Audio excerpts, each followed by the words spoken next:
This year, the city of St. Louis is celebrating the 60th anniversary of SSM Health Cardinal Glennon Children's Hospital. The doors were first opened in 1956 as a place for all children to receive world-class health care regardless of ability to pay. It really all began in 1872 when 5 German sisters arrived in St. Louis, led by Mother Mary Odelia Berger, in search of religious freedom and to do what she said was God's work. When they arrived, they had just $5 between them, but they carried the faith and compassion that ultimately would become the mission of SSM Health. They were, by almost any measure, an extraordinary group of women. After years of devoting her life to help the poor, sick, and suffering, Mother Odelia died in 1880 at age 57, just days after the Catholic Church officially recognized the Sisters of St. Mary congregation she founded, a congregation still at the core of the mission and values at Cardinal Glennon today. Fast forward to 1903, when John Joseph Glennon arrived in St. Louis to lead the Archdiocese, which at the time was known as the Rome of the West. It covered all of eastern Missouri, from Iowa to Arkansas. Glennon became known as the Great Builder. He founded the local system of Catholic high schools and established more than 100 parishes throughout the region. And he had a special place in his heart for children. He cherished their love, and it was their innocence he championed in all that he did.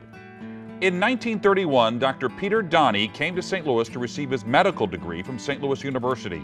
He had a meeting with Archbishop Glennon at his residence, and that evolved into a lengthy conversation where the Archbishop asked him, "God has some reason for you being here. Do you know what it is?" Donnie replied, "Sir, I am going to build a children's hospital." And the rest is history. Of course, he wasn't able to do it alone. After Cardinal Glennon's untimely death, Dr. Donnie, along with Archbishop Ritter, carried out the Cardinal's dream with the support of an army of volunteers and donors to help all of God's children. Let's take a look now at some historical footage that was shown at parishes throughout St. Louis, a community that answered the call to help build the only freestanding Catholic pediatric hospital in the United States.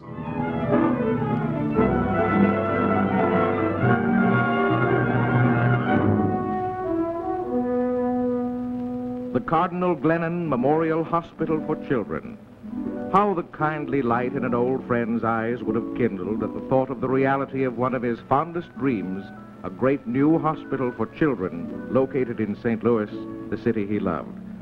For it was in St. Louis that John Cardinal Glennon centered all of his interest and work. Yes, Cardinal Glennon loved St. Louis, and St. Louis loved him. His friends were legion, ranging from the best known to the humblest. Their common bond, affection and respect for a great man. His kindly heart always held a special affection for children, the little ones for whom he did so much during his life. A list of the dreams he brought into reality, the buildings he planned and saw erected, the institutions he founded, that imposing list need not be recounted now. But in recalling his fruitful labors for this community, one foremost thought comes to mind. The welfare of children was to him a sacred trust. Cardinal Glennon, truly a great man, when he prepared to fly to Rome to receive one of the highest honors his church could bestow, his friends of all creeds and faiths rejoiced with him and for him, happy that a wonderful life would be climaxed with such deserved distinction.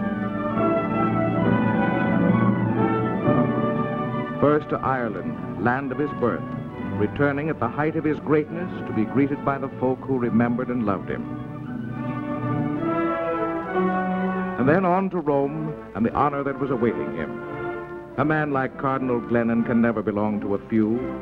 The throng of people who welcomed him in Rome paid great tribute to him, recognizing his life of rich achievement that made him a world-known figure.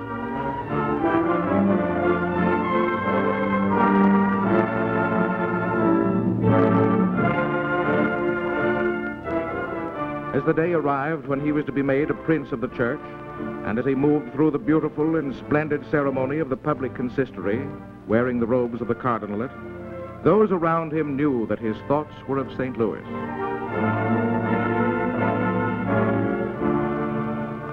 As the red hat was placed on his head, signifying the climax of his long career, he remained still the simple man, of whom it has been said, humility and forgetfulness of himself was characteristic of his whole life.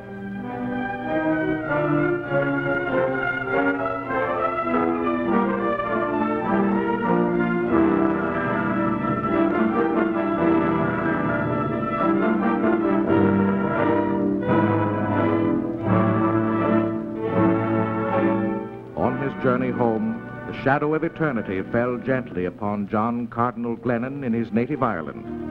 He rests now in the St. Louis Cathedral, where he wished to be. Almost his last words were, "I belong to St. Louis." In St. Louis, through the institutions he built, Cardinal Glennon still lives. He gave so much to the city, this great humanitarian.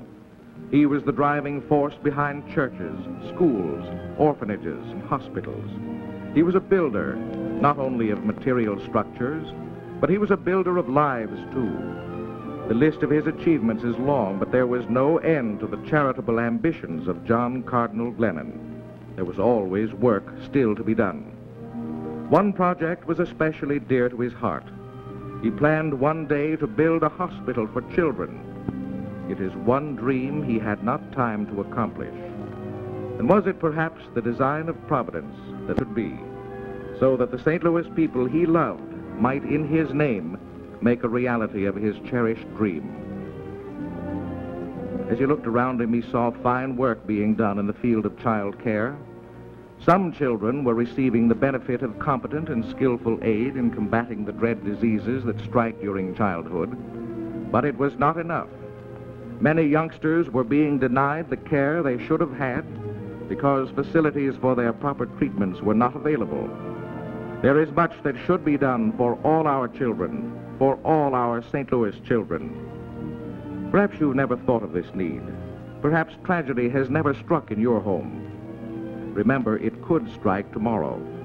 Disease, misfortune know no day, no hour, no second. If tragedy did strike tomorrow, you would learn and understand some of the problems facing the doctors of St. Louis.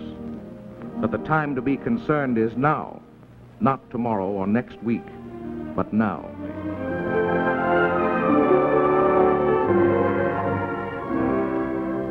Did you know that there has been no increase in hospital beds for children since 1930 in the metropolitan area, despite the fact that St. Louis infant population has increased with incredible speed? Did you know that the infant mortality rate in St. Louis is greater than in any of the large communities in the country? What is the answer to these and so many other factors in the great problem of adequate child care? What can St. Louis do about it? The answer is a new children's hospital. Now a hand sketches in the outline. The transformation of this penciled sketch into bricks and mortar is up to the people of St. Louis.